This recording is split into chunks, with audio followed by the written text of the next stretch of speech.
Heureuse de vous savoir en forme au rendez-vous de votre émission culturelle qui se déroule tous les vendredis sur votre radio Jenna.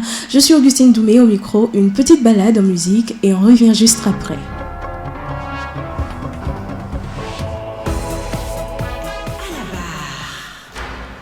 Christelle Huefa Anoumou à l'état civil, noir velours.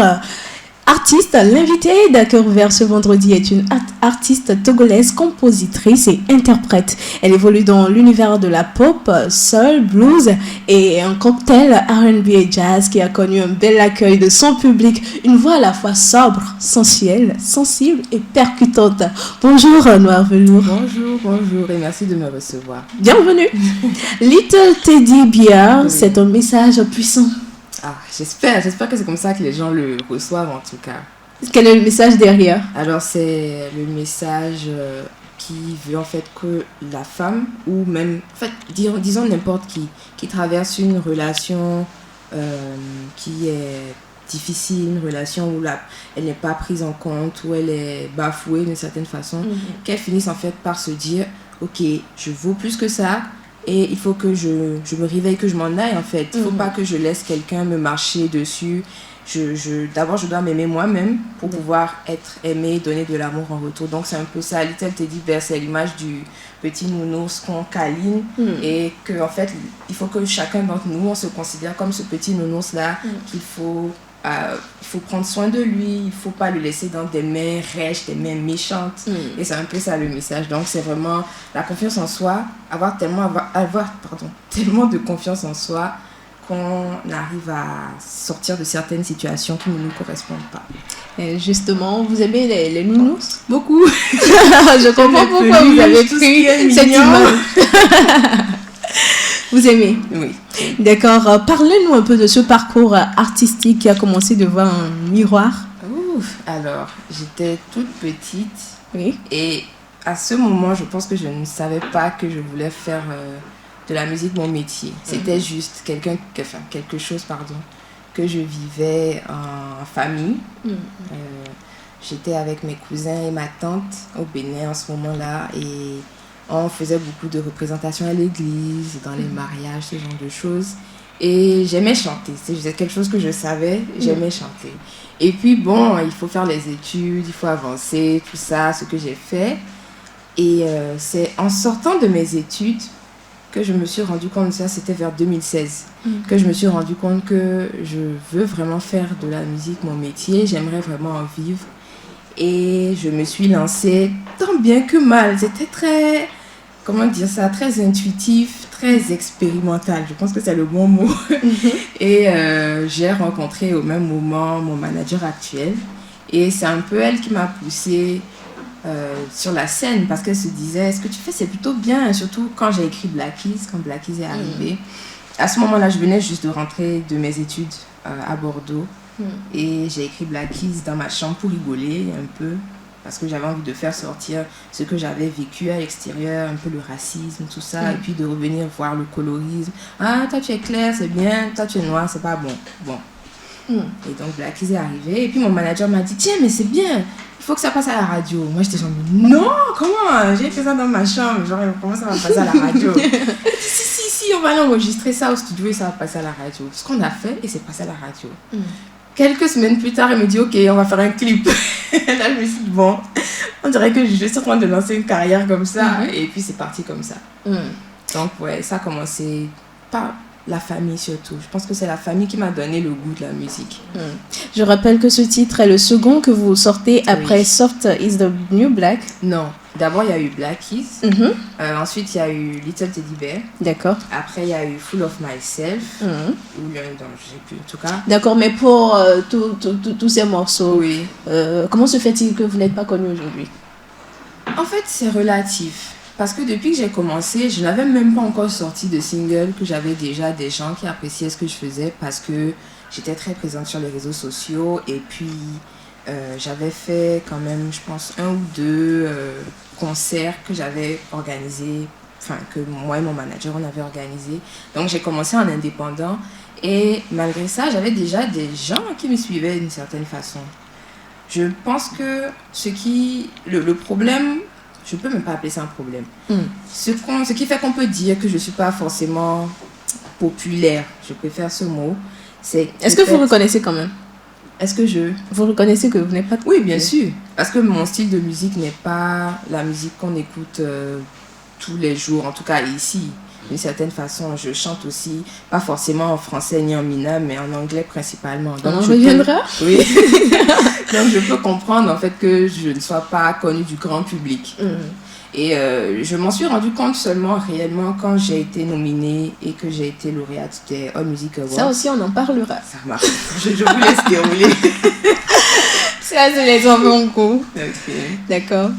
Donc oui, voilà, c'est vrai, c'est l'état actuel de la situation, mais en même temps, je me rends compte que j'ai beaucoup de gens qui me suivent et à chaque fois que je fais quelque chose, que ce soit par exemple le concert que j'avais fait dernièrement à l'Institut français, j'ai vu des gens et j'ai vu des gens qui se sont déplacés pour me voir, c'était plein, donc je me suis dit tiens, donc vraiment je ne peux pas considérer que personne ne me connaît. Donc voilà. On reconnaît également que le choix que vous avez fait, c'est un choix qui n'est pas tout le temps vécu. Qu'est-ce qui a motivé ce choix musical chez vous? Je pense que en fait, je crois en l'épanouissement de l'être humain. Et j'ai l'impression qu'à un moment donné, il faut suivre sa passion, il faut suivre son cœur. Ce que j'ai fait, c'est que je me suis assurée de finir mes études, de pouvoir financer ma carrière musicale aussi, donc d'avoir des revenus, de faire en sorte que ma famille, tout le monde qui a investi dans mes études soit content. Et après, je me suis dit, ok, maintenant, il faut que moi aussi, je sois contente. Et il se fait que ma passion à moi, c'était la musique. Ça n'a pas été un choix difficile dans le sens où quand on travaille, qu'on se donne les moyens de quelque chose, on peut le faire. Il y aura forcément des obstacles. Ça n'a pas été approuvé tout de suite, par exemple, par ma mère qui était un peu craintive au début, ce qui est normal parce que ta fille fait des études de communication et tout, de bonnes études, et puis elle te dit « Ok, maman, moi, je veux chanter. » Donc, c'était un peu difficile pour elle. Et ce qui m'a aidée, c'est d'avoir finalement son soutien, le soutien de ma famille. Et ouais, c'était un choix qui s'est imposé à moi d'une certaine façon parce que je me suis rendu compte que si je ne faisais pas ça, je ne serais jamais épanouie dans ma vie. Mais aujourd'hui, est-ce que Noir Velours vit de sa musique? En partie, je vais dire ça comme ça. J'ai été signée dans un label il y a 3 ans, si je ne me trompe pas. Et c'est relativement court. Je dirais que c'est maintenant qu'on est en train de mettre sur pied vraiment ma carrière. Donc l'argent qu'on gagne, on le réinvestit automatiquement. Je ne peux pas considérer que si je laisse mon travail aujourd'hui, que je ne fais que la musique, je pourrais survivre. Non, je vais vous faire quoi réellement dans la vie? Je suis consultante en stratégie de marque. Je travaille avec des entreprises, des agences aussi, dont une principalement qui est à Londres. Et on travaille pour le compte de plusieurs banques ou sociétés qui ont besoin de stratégies d'image. Donc voilà un peu. Selon vous, est-ce que la passion peut-elle mener? Est-ce qu'elle mène toujours à la réussite? Je pense que oui, mais pas que. On ne peut pas compter que sur la passion. Il faut aussi le travail, bien entendu, et puis beaucoup de courage parce que c'est un chemin difficile. Du moment où on choisit de suivre sa passion, c'est très étrange, mais j'ai l'impression que les obstacles n'arrêtent pas de tomber. Que ce soit financier, que ce soit même le temps, que ce soit l'approbation des uns des autres. Parce que tout ça, c'est important, c'est des choses qui nous touchent. Et travailler aussi parce que des fois tu as une passion et tu te rends compte que tu n'as pas forcément les capacités qu'il faut pour pouvoir avancer. Donc c'est pour ça que je dis qu'il faut travailler, il faut continuer de se former. Et c'est un travail de tous les jours. Donc la passion seule, ça ne suffit pas, mais c'est un bon début, c'est un bon moteur pour donner de la force en fait aux autres aspects qui doivent accompagner la passion. Vous avez un style mi-homme, mi-femme. Dire ça comme ça. Moi si je vais lancer ça comme ça, est-ce que Noir Velours est un garçon manqué? Peut-être un peu dans l'âme. Ça ne se voit pas forcément physiquement dans mon apparence. Aujourd'hui, non. Oui, aujourd'hui, des fois, j'ai mis une robe. J'ai mis une robe. Qui d'ailleurs, on voit il y a un typo qui fait un gros câlin derrière là-bas. Ça me fait super plaisir parce que c'est une robe que ma soeur est dans le design et la couture. C'est très joli d'ailleurs. Elle m'a habillée aujourd'hui, ça s'appelle compliment de la juge. Je suis très très contente. Merci. Donc oui, il y a un peu dans l'âme, je pense. Et je pense qu'on l'est tous un peu d'une certaine façon. On a tous cette dualité dans notre façon de penser, que ce soit du côté des hommes, du côté de la femme, qui fait qu'on est des gens équilibrés d'une certaine façon. Parce qu'il faut reconnaître quand même que les femmes ont quelque chose de différent que les hommes et vice-versa. Par exemple, on peut dire que les femmes sont plus émotives que les hommes, c'est ce qu'on dit. Ou que les hommes sont plus, comment dire ça, froids dans leur façon d'aborder les choses. Et justement, c'est pas totalement vrai. C'est pour ça que je dis qu'on a un peu des deux, parce que la plupart des femmes, la plupart des hommes ont ces deux aspects. On a des émotions, mais on a aussi cette capacité à être objectif quand il faut prendre des... Donc on est tous duels, on est tous un peu garçons, ou un peu filles, ou un peu... Voilà quoi. Angélique Kidjo, Rihanna, Chad, Rihanna, Kokia, Rihanna. J'espère que ça va pas répondre à la question. Kokia, Brimo ou encore Mr. Easy. Quel rôle ont joué ces personnes dans votre musique? Je pense que ça a été de grandes sources d'inspiration. Ça ne se ressent pas forcément dans ma musique parce que j'ai un style différent de tous ceux qu'on a cités. Mais leur carrière, leur approche de la vie et de la musique m'ont beaucoup construite d'une certaine façon. J'ai tendance à regarder ce qu'il y a de bon chez les autres et à essayer de faire la même chose si ça peut rentrer dans ma stratégie. Et oui, c'est des artistes que j'ai beaucoup écoutés. Angélique Kidjo depuis l'enfance. C'est même une amie d'enfance de ma tante avec qui j'avais commencé la musique. Donc je me sentais très proche d'elle d'une certaine façon. Et sa force, la façon dont pour moi elle incarne d'une certaine façon l'Afrique, ça m'a toujours beaucoup émue, je vais dire ça comme ça. Et c'est quelqu'un que j'admire beaucoup, Angélique Kidjo. Tous les autres artistes que vous avez cités, ce sont des modèles pour moi d'une certaine façon. À qui aimeriez-vous ressembler parmi eux? Rihanna, comme vous avez dit trois fois. La juge. Un prix devrait m'être décerné par rapport à ça. C'est vraiment super. Rihanna, qu'est-ce que vous aimez en elle? Je pense que j'aime le fait qu'elle s'en fout un peu de ce que les gens pensent d'elle. Elle fait ce qu'elle veut, elle fait ce qu'elle trouve bien. Et c'est ça qui, je considère que c'est ça qui me manque un peu. Parce que j'ai tendance à être trop sensible par rapport à... Et puis je réfléchis trop, est-ce que ce que je fais c'est bien? Est-ce que les gens vont aimer? Est-ce que c'est parfait? Est-ce qu'il y a quelque chose à changer? Alors qu'en fait, non, il faut juste donner ce qu'on a. Et puis ceux qui prennent, donc à prendre, ceux qui ne veulent pas, c'est pas grave aussi. Le monde, c'est pour tout le monde, quoi. Donc voilà, c'est ce que j'apprécie chez elle. Vous êtes sensible, ça se voit pas tout de suite dans la voix, parce que là on va écouter une mélodie, une de vos chansons, Black Is, et on revient juste après. Ça marche.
C'est la couleur de la pauvreté,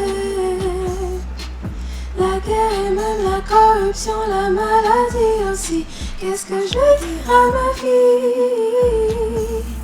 Dans ce monde où plus t'es clair, plus t'es bonne, ça doit être vu que la télé l'a dit. Fuck Instagram et puis Facebook aussi. Ils ont failli arriver. Ils ont failli nous faire oublier que pour des bennes si belles, que pour des bennes sirènes. Non, non, black is beautiful. No, no, black is beautiful. Black is beautiful now. Noir Velours qui est emporté par la musique sur le plateau. Là, on revient en réalité. On revient. Quel a été le message que vous avez voulu porter à l'endroit des Africains à travers cette musique? Je pense que c'est pas celui de ok les amis, on est noirs, on est fiers, le racisme c'est pas bon, on s'en fout, c'est pas ça. C'est surtout entre nous, parce que c'est ça qui a motivé cette chanson, c'est que quand je suis rentrée au Togo, je me suis rendu compte qu'il y avait une discrimination par rapport à la teinte de la couleur noire. Et c'est ça qui m'a choquée et qui m'a inspiré Blackies. Blackies, c'est pas un message aux étrangers et aux blancs, genre ouais, nous on est fiers d'être noirs, on s'en fout de ce que vous pensez. C'est plutôt les amis, mes frères, nous tous africains, il faut qu'on arrête de discriminer, il faut qu'on arrête de faire des différences parce que quelqu'un est noir, on considère que il n'est pas assez beau, il n'est pas assez belle, et parce que quelqu'un est clair, c'est le canon de beauté institué, et une femme qui veut justement ressembler à tout ce que tout le monde trouve beau se dépigmente. Et c'est cette aliénation-là qu'a laissé la colonisation, qu'a laissé aussi d'une certaine façon la mondialisation ensuite. C'est ça qui m'a choquée et qui m'a inspiré cette chanson. Donc c'est plus un message à mes frères, à mes sœurs, pour qu'elles comprennent en fait, surtout les femmes, j'avoue, parce que c'est elles que je trouve qui sont les victimes surtout du colorisme, et qu'elles comprennent qu'il faut, en fait, qu'elles se répètent tellement que la peau noire est belle, que ce soit très foncé ou très clair. Et pour moi, par exemple, un albino, c'est un noir, genre c'est pas un blanc. C'est un noir qui a juste pas de mélanine pour une raison ou pour une autre, je suis pas scientifique, mais qui n'a pas de mélanine, mais c'est un Africain, c'est un noir. Et que tous ces spectres-là de la couleur noire sont tous beaux. Donc c'est le message que j'essaye de faire passer, surtout aux femmes. Parce que après Blackies, j'ai fait une sorte de petite enquête auprès des gens au marché. Je suis allée au marché poser des questions, j'ai fait un petit reportage et je me suis rendu compte que non seulement les femmes se dépigmentent, plus de la moitié, plus de 50% des femmes à Lomé, ça m'a déjà vraiment choquée. Et qu'on est parmi l'un des pays les 5 premiers. Les 5 premiers. Exactement, on est parmi les 5 premiers pays. J'étais vraiment, vraiment triste. Mais ce qui m'a étonnée, c'est qu'au marché, les gens sont un peu dans le déni. Parce que quand tu demandes aux hommes, quel genre de femmes tu aimes, est-ce que tu préfères les femmes claires ou les femmes de peau foncée? Ils te disent non, moi j'aime toutes les femmes. Mais quand tu demandes aux femmes qu'est-ce que les femmes, qu'est-ce que les hommes préfèrent, elles vont toutes, en tout cas la plupart te dire, j'ai tendance à penser que les hommes préfèrent les femmes claires parce que c'est toujours ce qu'on entend.